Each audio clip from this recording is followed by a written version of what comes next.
Bonjour tout le monde. Merci beaucoup le réseau Entreprendre pour cette opportunité de partager avec vous mon expérience et d'entendre la vôtre aussi. C'était super inspirant ce qu'on vient d'entendre. Je vis depuis hier des rencontres extraordinaires, donc merci beaucoup. Et je suis très fière d'être sur ma terre natale, sur mon territoire, la Guyane, dont je suis originaire. Donc je vais partager avec vous ma passion. Avant tout, je suis docteur en chimie des substances naturelles, donc on va parler un petit peu de chimie, pas trop, mais quand même un peu. Et je suis passionnée par les arbres. Je trouve que ce sont des êtres extraordinaires qu'on a certainement négligés dans nos vies d'humains et qu'on a dévalorisés. On les utilise comme un matériau, principalement, mais ils sont beaucoup plus que ça. Ils ont une intelligence. Et je les ai découverts durant ma thèse, vraiment par hasard, parce que j'ai un background en chimie. J'ai fait Félix Éboué ici en Guyane. Je suis partie faire mes études à Toulouse. Chimie, génie chimique, génie des procédés.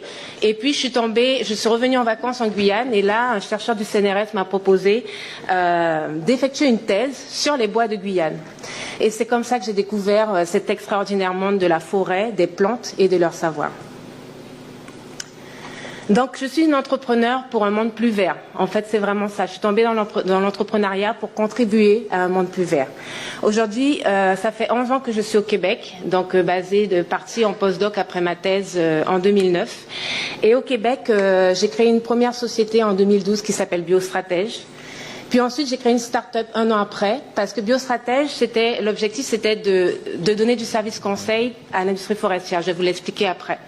Et je me suis vite rendu compte, un an après, que peut-être qu'il fallait que je démontre par des produits que c'était pas si fou ce que je disais. Et donc, j'ai créé Bioforextra pour biomasse forêt extraction. Et c'est un laboratoire qui a été créé en 2013, dédié aux ingrédients actifs cosmétiques. En 2018, ce laboratoire, je l'ai vendu à une multinationale parce que ma technologie les a intéressés et ils ont voulu l'intégrer pour pouvoir la promouvoir à leur tour. J'ai créé dans le même temps une autre compagnie qui s'appelle Mani Cosmétiques où je suis cofondatrice avec un spa nordique et des hôtels là-bas qui vise à développer une gamme cosmétique entièrement naturelle et sur la base des extraits que j'avais développés dans Bioforextra. Et je suis aujourd'hui actionnaire également d'une usine d'éco-extraction qui est basée dans le Grand Nord québécois et qui est en cours d'implantation. Donc je contribue avec une expertise, donc poursuivre ma mission sur la chaîne. Mais aujourd'hui, je suis en Guyane. Et j'ai créé Biostratège Guyane en 2019. Mais Biostratège Guyane n'est pas sorti de la terre comme ça, c'est vraiment depuis 2014. Donc dès mes premières années d'entrepreneuriat au Québec, j'ai tout de suite voulu exporter le modèle en Guyane.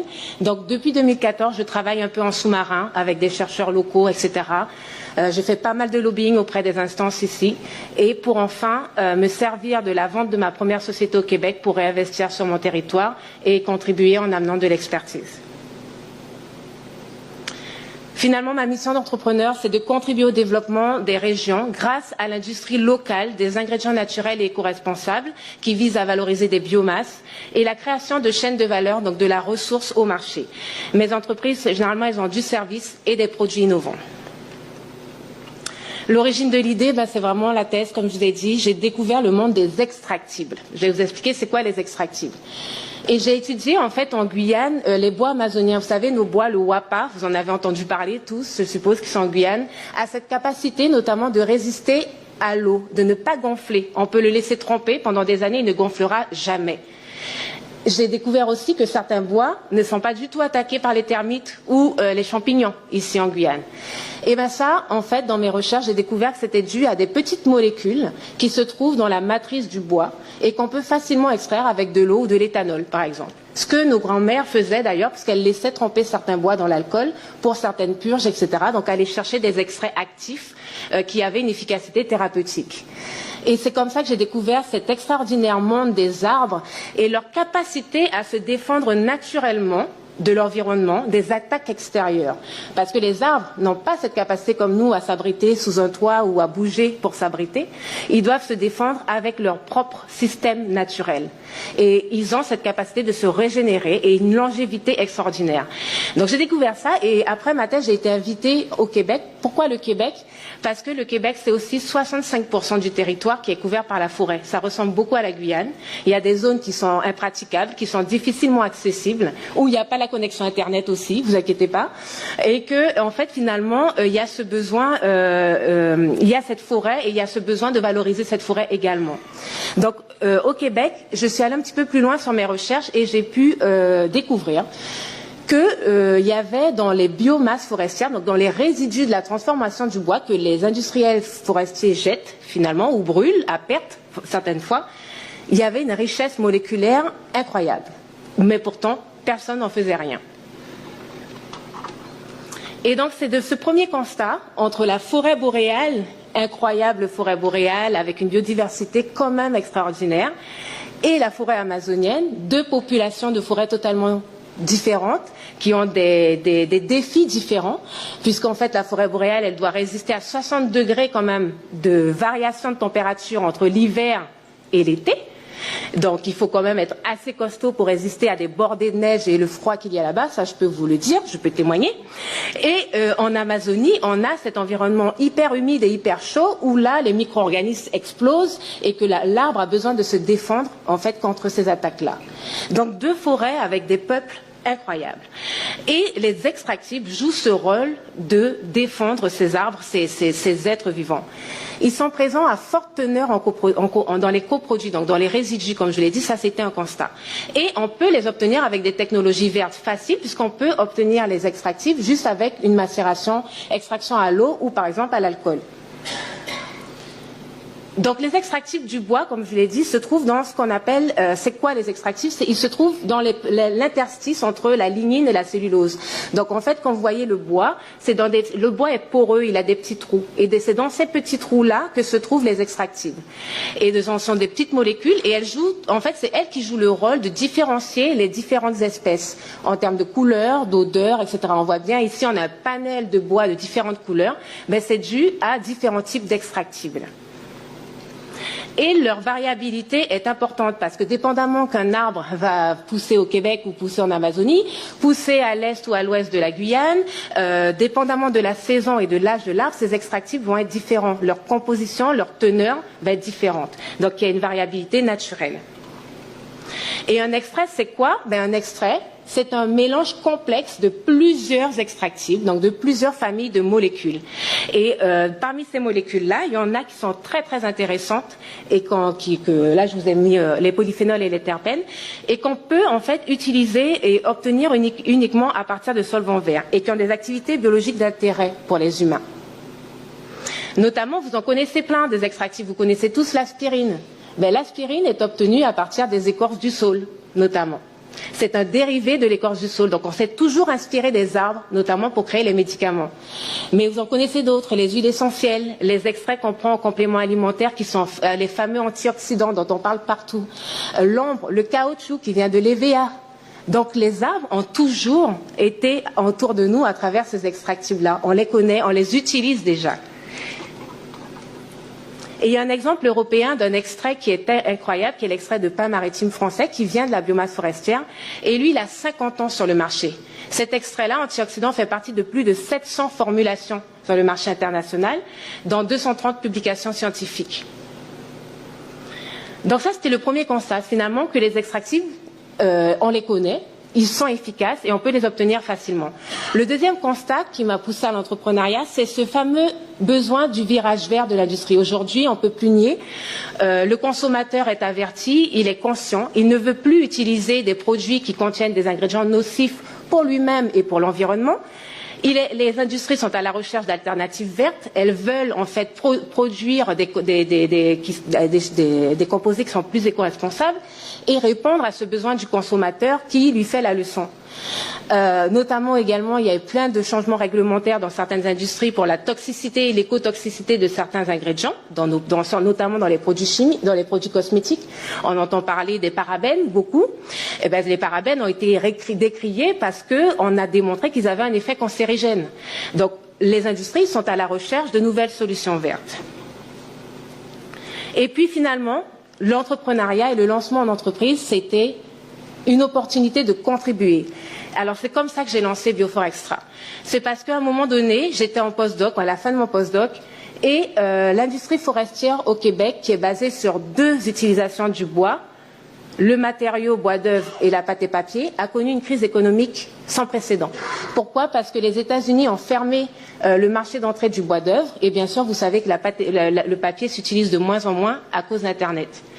Et du fait qu'ils étaient que axés sur cette valorisation-là du bois, ben, lorsqu'il y a eu cet arrêt de marché, finalement, ce ralentissement, tout a craché.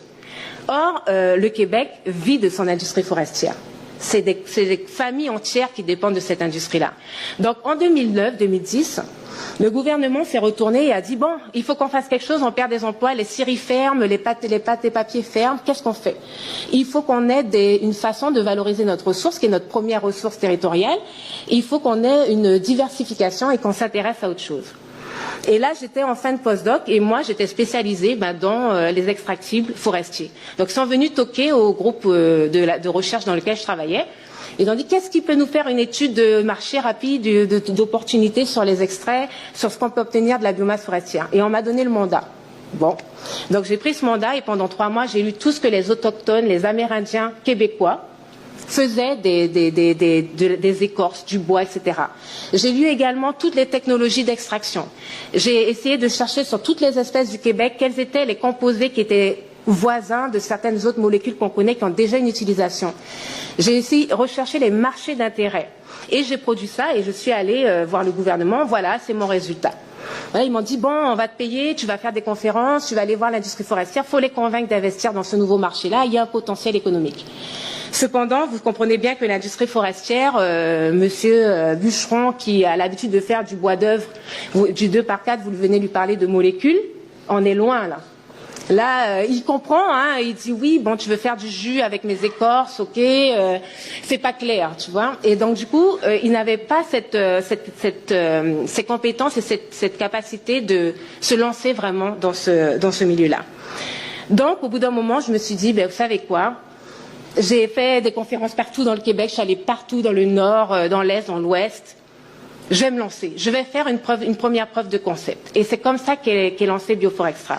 Je me suis dit, la forêt québécoise est riche, elle a une biodiversité d'intérêt, il y a des résineux. Ici, on a les palmiers, puis les feuillus, mais là-bas, il y a des conifères et des feuillus.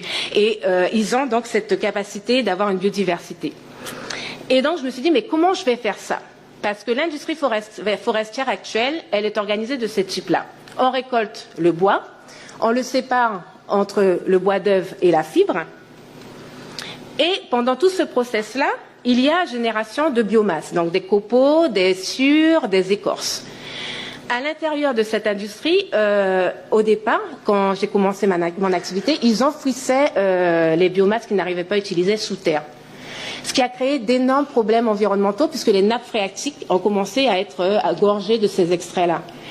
Et donc, ils se sont dit, bon, stop, on arrête tout, il faut arrêter d'enfouir, qu'est-ce qu'on peut faire? Eh bien, on va la brûler. On va la brûler pour produire de l'énergie. Fine, c'est génial, c'est mieux que de les enfouir. Sauf que le Québec, son électricité est déjà peu chère et est déjà éco-responsable parce qu'ils ont beaucoup d'eau. Donc, rajouter une industrie éco-responsable sur une industrie éco-responsable, ben, c'est pas si éco-responsable que ça. Parce qu'au final, ça crée plusieurs usines de cogénération un peu partout, sauf qu'elles n'arrivaient pas à vendre leur électricité. Et Hydro-Québec était comme, je te l'achète gratuitement. Tu vois, quelque part, c'était vraiment à bas prix. Donc, c'était pas si lucratif de faire ça. Alors moi, je me suis dit, ce qu'on peut faire, c'est créer, en fait, une filière intégrée juste après l'industrie de première transformation et avant de tout brûler, extraire les principes actifs pour un marché d'intérêt. C'est ça le concept Bioforextra. Les écorces en particulier a été mon premier focus. Pourquoi? Parce que les écorces étaient le seul matériau qui était destiné à la cogénération et le seul matériau dont ils ne savaient pas quoi faire. Parce que les copeaux s'étaient recyclés dans les pâtes et papiers et les sciures pouvaient être lamellées collées. Sauf que les écorces, on ne savait pas quoi. Et c'est 2,4 millions de tonnes annuelles d'écorces qui sont produites par l'industrie forestière. Donc, quand on regarde les écorces, c'est très intéressant parce que c'était l'une des parties en chimie qu'on a étudiée au sein du groupe où j'étais. Et on a constaté que c'était la partie de l'arbre qui était la plus riche en extractibles. Et pourtant, c'était elle qui était jetée. Ensuite, on a constaté que c'était la plus riche en polyphénol, qui était une des classes de molécules que je vous ai montrées, qui est connue pour être hyper antioxydante, antimicrobienne, etc. Donc l'intérêt était clairement là. Et en plus de ça, il y a une analogie qui est formidable. L'écorce, c'est la peau de l'arbre. C'est celle qui le protège en fait des agressions extérieures. Et en fouillant un peu sur la biologie de l'écorce et de la façon dont elle est organisée, je me suis rendu compte qu'elle était organisée en couches identiques à la peau de l'homme. Donc je me suis dit, mais c'est parfait, ça fait une très belle analogie, un très beau biomimétisme. Et pourquoi ne pas extraire les extractives, les extraits, pour que la peau de l'arbre puisse protéger la peau de l'homme. Et donc, je me suis dit, on va s'adresser à la cosmétique. Donc c'est ce qu'on a fait. On a intégré en fait une filière parallèle, une filière intégrée juste après l'industrie de première transformation. On extrait les molécules bioactives et on les a adressées à la cosmétique. Et pourquoi la cosmétique? Parce que la cosmétique était dans un virage vert, mais aussi parce que le consommateur de la cosmétique est très particulier. Il achète les produits cosmétiques sous l'émotion. C'est un marché qui ne connaît pas vraiment la crise et qui est tout le temps en forte croissance. Et finalement, cette cosmétique, elle doit tout le temps innover, tout le temps en continu. Elle a besoin d'amener de nouveaux produits, des produits qui répondent aux attentes du consommateur. Elle était donc prête à recevoir ce type d'ingrédients-là, ce nouveau type d'ingrédients-là. Et de plus, en fait, je me suis dit, la cosmétique, elle va parler, parce que c'est une industrie qui joue beaucoup sur le marketing et le telling story. Et donc, je vais pouvoir passer mon message d'éco-responsabilité, passer mon message du fait qu'on a gaspillé, en fait, de la ressource forestière depuis des années, en la jetant, parce qu'on a vu le bois de telle façon et pas comme ça. Et finalement, c'est elle qui va commencer à passer mon message parce qu'elle, elle parle. Les marques cosmétiques font de la promotion, font du marketing sur les ingrédients actifs. Et donc, je fallait créer ce pont entre deux industries qui ne se parlaient pas, la forêt et la cosmétique. Un, parce qu'on allait pouvoir diversifier l'industrie forestière, et de l'autre côté, on avait une cosmétique qui devenait plus naturelle, écologique. Mais développer un ingrédient, ça demande plusieurs étapes. Donc, premièrement, il faut s'intéresser à la matière première. La matière première, comme je vous l'ai dit, elle varie. Donc, on passe beaucoup d'étapes à comprendre la matière première et ensuite à la travailler pour qu'elle soit extractable de façon la plus efficace. Ensuite de ça, on doit objectiver l'extrait. Il est nécessaire de démontrer son efficacité parce qu'une industrie comme une autre n'achètera jamais un extrait, même s'il est naturel, si on n'a pas monté un dossier qui démontre que ça fonctionne aussi bien que du synthétique ou du pétrochimique. Et ensuite de ça, il faut répondre aux réglementaires, donc standardiser. Donc il y a plusieurs étapes qui sont nécessaires et finalement jusqu'à arriver à la formulation de cet ingrédient. Et en vrai, c'est là que j'ai eu des surprises parce que l'idée est géniale. Mais lorsqu'on commence à développer, et qu'on arrive au moment de la formulation, on dit voilà, j'ai trouvé l'extrait génial, il est anti-âge, il est antioxydant, etc. J'ai été confrontée à des défis de l'application. Notamment, un des défis, c'était que les extraits de la forêt sont très colorés. Et je ne sais pas si vous l'avez remarqué, mais depuis des années, en cosmétique, vous achetez des crèmes qui sont blanches. Est-ce que vous l'aviez remarqué ça? On vous a fait croire pendant des années qu'une crème blanche, c'est une crème efficace. Est-ce pas vrai? Les crèmes de Clarins, d'Estée Lauder, etc., depuis des années, elles sont blanches. Donc quand on arrive avec un ingrédient qui est hyper coloré et puis qui amène une couleur, c'est sûr que ça, tout de suite, on m'a dit, oups, ah, il est super efficace son extrait, mais par contre, la couleur, je ne sais pas comment les clients vont prendre ça. Alors ça m'a tout de suite allumé, je me suis dit, ah, donc il y a vraiment des codes dans cette industrie cosmétique. Donc elle veut devenir green, elle veut devenir sustainable, mais finalement, est-ce qu'elle n'a pas elle-même à briser ses propres codes? Et il a fallu donc que je convainque, en allant dans des sommets cosmétiques sur l'éco-responsabilité et en les mettant devant leurs propres règles qu'eux-mêmes ont mis en place, en leur disant, aujourd'hui vous voulez être green, il va falloir rajouter de la couleur dans vos petits pots de crème. Et convaincre vos clients que effectivement la couleur, ça amène la richesse de la nature. La nature n'est pas transparente, elle est colorée, elle est pleine de couleurs. Et il va falloir démontrer que oui, vous avez fait croire pendant des années qu'une crème blanche c'est efficace, mais c'est pas si vrai. Voilà, en fait une crème blanche c'est purement synthétique, tout simplement. Parce que lorsqu'il y a des extraits naturels, eh ben, il y a de la couleur. Les polyphénols, c'est la couleur de l'arbre, c'est la couleur des plantes. C'est elles qui viennent amener la couleur. Donc j'ai été activiste pour défendre mon produit et dire on doit changer, on doit faire un virage vert, ben ça passe par changer certains paradigmes. Et ensuite, il a fallu mettre en production, une fois que quand même j'ai réussi à intéresser, il a fallu mettre en production, de concevoir une chaîne de valeur. Qu'est-ce qu'une chaîne de valeur? C'est de monter des maillons de la ressource jusqu'au marché. Et là, un autre défi. Parce que quand je dis à monsieur Joe Lauder qui travaille dans la série XY, ben ça me prend du bois, ça me prend du boulot, des écorces de bouleau. Est-ce que tu peux m'en amener sur le site? Ah ben pas de problème. Là, il ramasse tous les gravillons, tout ce qui va avec, parce que lui n'a pas notion en fait des requis que vous avez sur. Donc j'ai été confrontée à une industrie forestière où il a fallu que je calibre avec eux, que je m'adapte, mais tout en étant très diplomatique, parce qu'au final, je ne pouvais pas non plus rejeter, parce que eux, ils sont dans des tonnes, des millions de tonnes. Ils vont pas s'arrêter pour mon besoin de 1 tonne ou de 100 kilos là. Tu veux un camion, c'est 35 tonnes de camion qui part. D'accord? Donc moi, quand j'ai reçu mes premiers camions de 10 tonnes, ben, il y avait un peu de branches, un peu d'écorce, un peu de ceci, un peu de cela. Et là, il a fallu que je leur explique, ah non, non, non, ça me prend des écorces pures. Parce que si j'ai pas des écorces pures, j'aurais pas mon extrait pur à la fin. On a vu la variabilité, je vous l'ai expliqué. Ça a été tout un défi parce que finalement, j'ai dû m'organiser par moi-même avec une coopérative forestière pour aller, pendant qu'ils scient en fait les grumes, récupérer l'écorce fraîche en tombée de l'écorçage. Et là, j'étais sûre d'avoir une espèce dans mon bac et juste cette espèce-là et juste des écorces. Donc ça a été tout un défi. Ensuite de ça, il fallait extraire. Donc l'extraction, il fallait une usine qui était capable de me reproduire le procédé que j'avais fait en laboratoire sur une plateforme industrielle en suivant exactement mes règles. Cependant, au Québec, il n'y avait aucune structure industrielle, pas de plateforme d'extraction.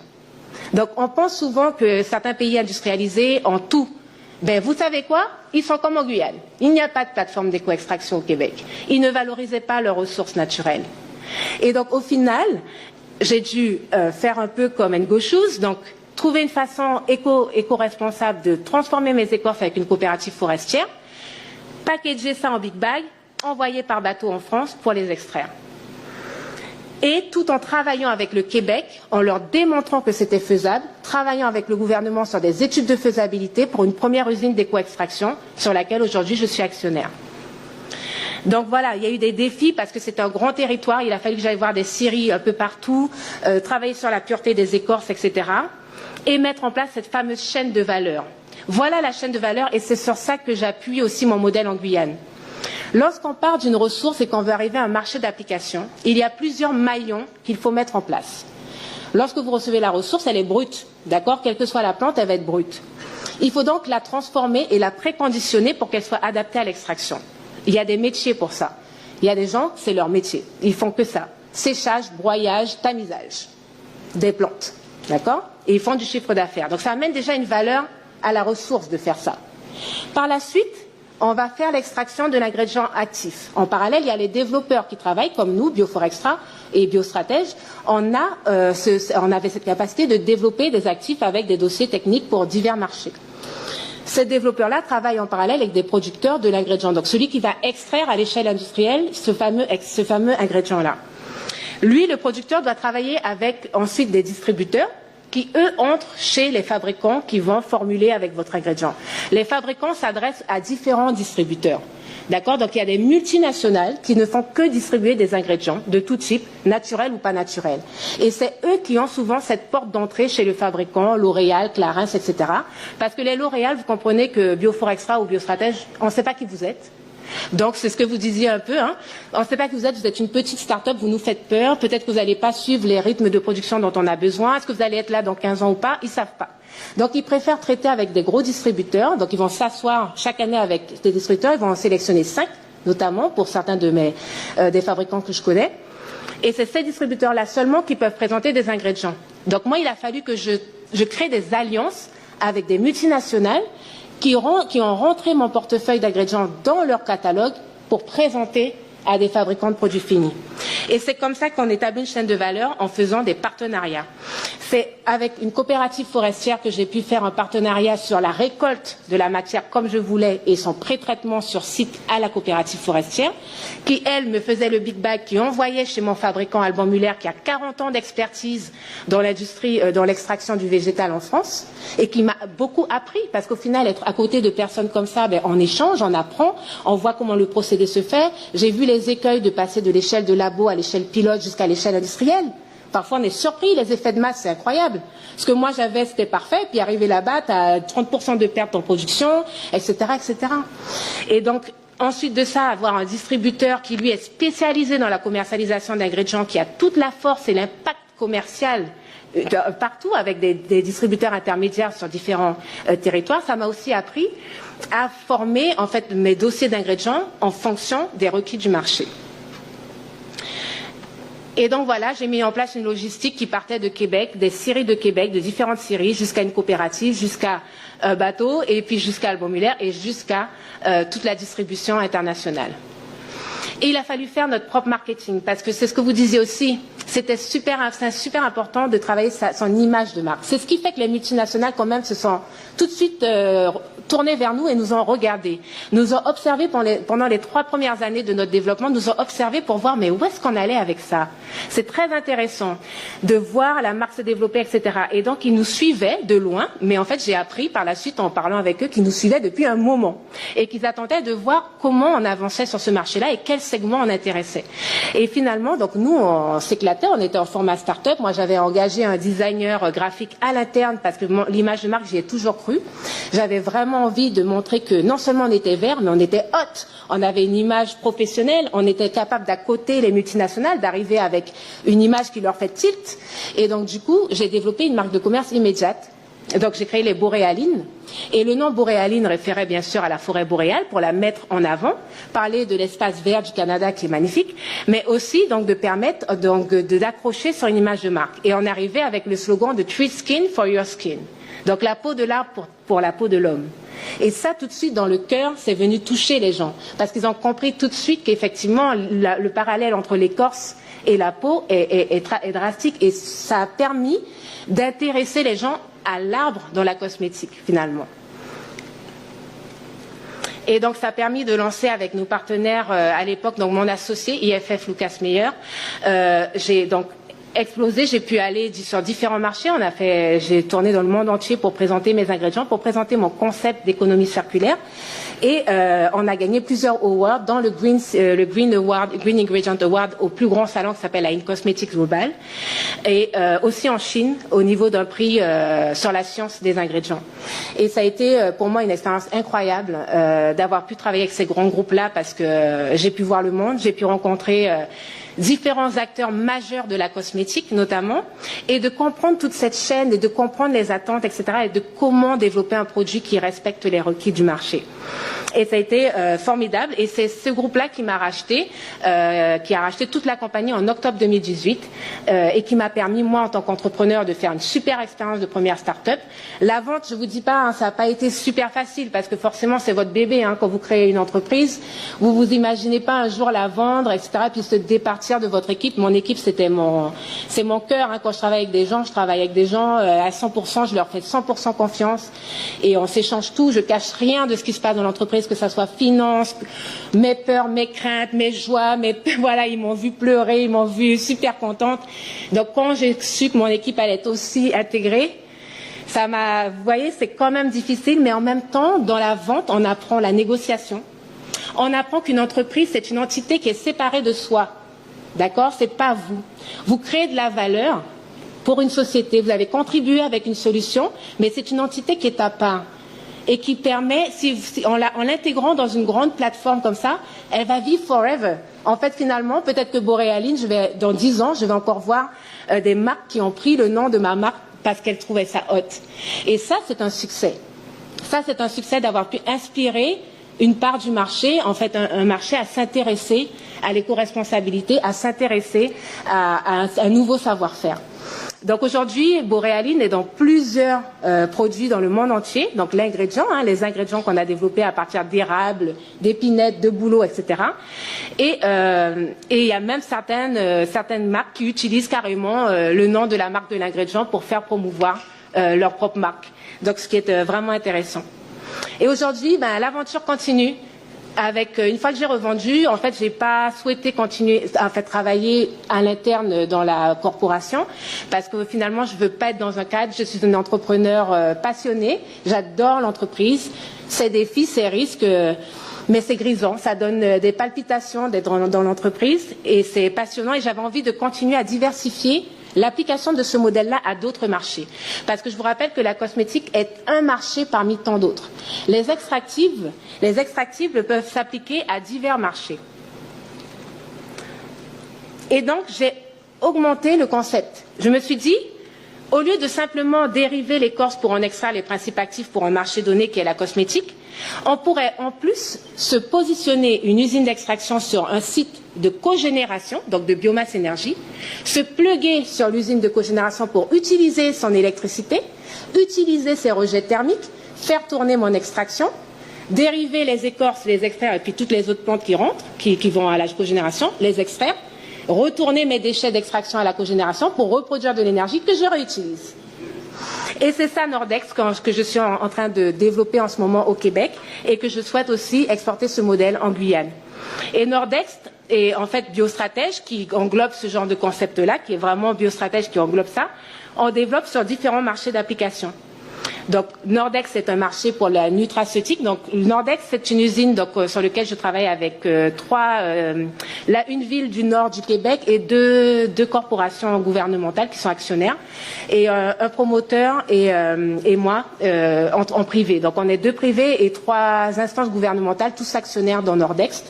Et Nordex c'est le concept, c'est le vrai concept d'implantation industrielle de cette usine sur une usine de cogénération. Donc on va se pluguer directement sur cette énergie-là. Nordex, c'est au 49e parallèle, donc on est au cœur de la forêt boréale. L'agriculture des petits fruits, vous connaissez le bleuet, les canneberges, tout ça, c'est aussi très nordique, c'est riche en antioxydants. Donc c'est ça qui va nourrir Nordex et qui va permettre d'atteindre le marché alimentation animale et nutraceutique. Donc là, ça va permettre de faire la vraie démonstration industrielle de ce concept en économie circulaire. Et puis on s'est alliés. Donc aujourd'hui, Biostratège, qui est ma compagnie sur laquelle je continue à travailler au Québec, je développe les ingrédients pour eux, mais maintenant j'ai ma plateforme industrielle sur laquelle je vais pouvoir mettre à l'échelle mes procédés. Et on continue à travailler avec des distributeurs et des fournisseurs de matières premières qui sont nos alliés sur cette chaîne. Ça, c'est la marque qu'on est en train de lancer, des extraits de petits fruits et d'écorce d'épinettes noires avec Nordex. Et maintenant, Biostratège Guyane, c'est encore plus large, parce que maintenant qu'on comprend toute la chaîne et que j'ai pris de l'expertise là, ici, j'ai décidé que je vais faire plus gros. Voilà. J'ai décidé de mettre la Guyane plus haut que ça. Donc, je vais diversifier mes intrants. Diversifier mes intrants, je vais me baser sur tout ce qu'il y a en Guyane comme filière. La filière bois est une des filières principales, donc oui, je vais réutiliser les biomasses que produit la filière bois ici. Ici, ce ne sont pas les écorces. Ce sont les sciures. Les écorces ne restent pas sur l'arbre parce que l'arbre reste 2 ans dans les parcs agrumes, donc l'écorce s'effrite, vous voyez. Sauf que l'industrie du sciage ici produit beaucoup de sciure. Et la nature, elle est super bien faite parce que les bois amazoniens n'ont pas des écorces super épaisses comme le manteau des bois nordiques. Ils n'en ont pas besoin. Par contre, ils mettent tous leurs extractifs dans le duramen, qui est l'intérieur du bois, celui qu'on coupe, qui a l'intérêt propriété mécanique, pour protéger leur cœur, qui est souvent affectés par les termites, etc. Donc eux, ils protègent leur cœur avec des extraits sur tout le long des cernes du bois. Magnifique. Et donc quand on scie ce bois-là et ça génère beaucoup de sciure de ce duramen qui est le plus riche du bois amazonien. Donc il y a beaucoup de choses à faire avec cette biomasse puisque vous avez entendu hier la CTG, la filière bois est en train de progresser. Il y a un besoin de construction everywhere ici. Il faut construire parce que la population est jeune puis la démographie est énorme. Et du coup, on va aussi se baser sur des filières agricoles parce que l'agriculture se développe beaucoup en Guyane et je pense que cette filière d'ingrédients naturels va stimuler l'agriculture guyanaise. Notamment, on travaille avec Yana Wasai et d'autres partenaires agricoles ici qui sont sur le Wasai. l'or pourpre, je crois que j'ai vu dans France Guyane récemment, c'est ça, exactement ça, l'or pourpre. Et puis le lawara, et puis etc., etc. Hein. Je ne vais pas vous citer, mais ici au Québec on a 120 espèces, ici c'est 1200. Donc il y a de quoi jouer, il y a de quoi jouer pendant des années. Et on va s'adresser, en fait, Biostratège Guyane, donc c'est un laboratoire d'éco-extraction qui va être spécialisé dans le développement d'ingrédients naturels et écologiques de Guyane française, qui va en fait développer ces ingrédients avec des dossiers techniques qui pourront s'adresser à divers marchés, cosmétiques, nutraceutiques, industriels. Pour l'instant, on s'intéresse beaucoup à la nutraceutique. Et puis on a 2 autres projets qui sont sur les biopesticides pour promouvoir l'agriculture biologique en Guyane. Donc se servir des extraits de plantes pour aider les autres plantes à se développer. D'accord? Donc on a un projet comme ça aussi pour montrer qu'on peut en fait appliquer ces ingrédients-là à divers marchés. Donc la vision elle est large, comme je vous ai dit, Biostratège Guyane, on veut intégrer le portefeuille des ingrédients, donc on va s'adresser en B2B à des fabricants de produits finis, mais on a décidé également de faire des concepts de chaîne de valeur locale immédiate. Ça veut dire de s'allier avec un utilisateur local de nos ingrédients. Notamment, je vais vous montrer un projet qui est Nutramazonie, qu'on a promotionné au niveau du concours ILAB et qui a été l'un des seuls projets ultramarins nominés au concours ILAB de BPI France en 2019 et qui, lui, en fait, montre une chaîne de valeur super intéressante. On a décidé d'extraire, en fait, de développer un portefeuille d'ingrédients à partir de matières agricoles guyanaises, comme le wassaï, etc., d'en faire des ingrédients nutraceutiques qu'on va développer avec et qu'on va vendre, en fait, enfin, qu'on va utiliser dans une marque en partenariat avec Dilo pour créer une boisson fonctionnelle pour les sportifs. Donc là, sur le local, on aura l'ensemble des acteurs.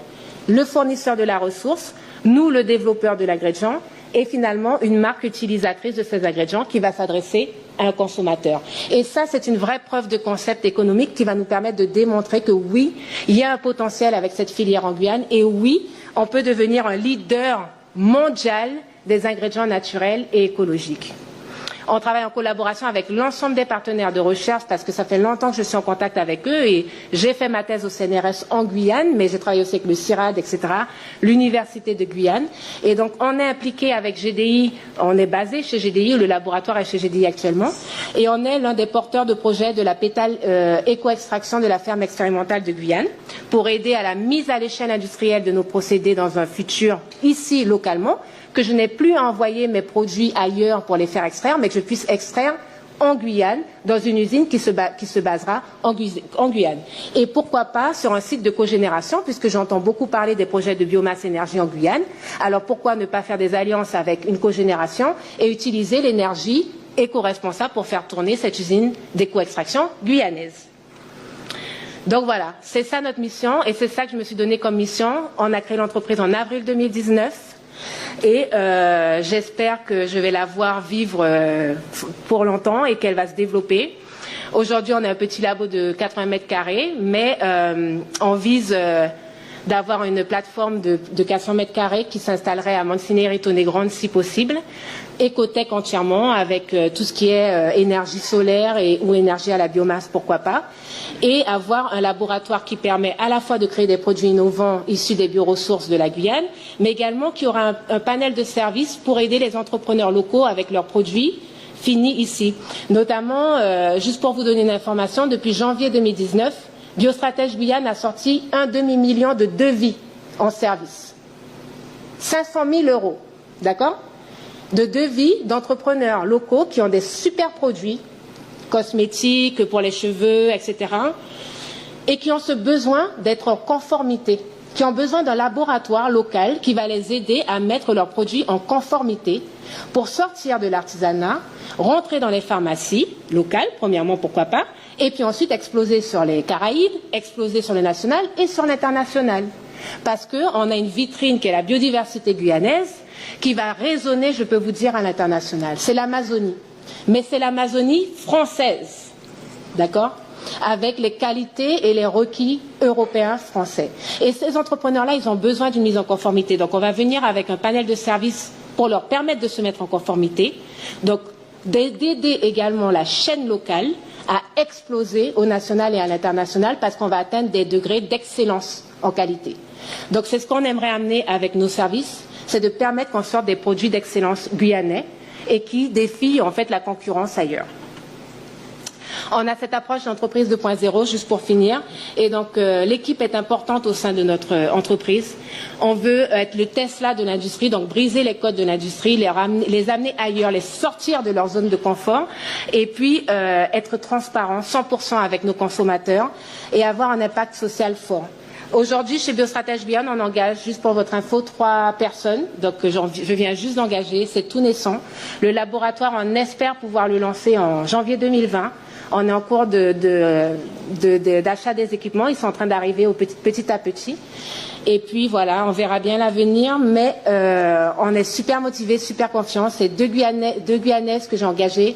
Une docteure en chimie des substances naturelles qui a le même doctorat que moi, qui est aujourd'hui ma directrice des opérations Guyane. Une master en formulation qui est une apprentie, qui est la fille de Monsieur Charpentier, qui est avec nous ici présent. C'est un hasard, purement hasard, mais qui est excellente et qui va travailler sur notre pôle formulation au sein du laboratoire. J'espère un jour qu'elle sera la directrice de la formulation.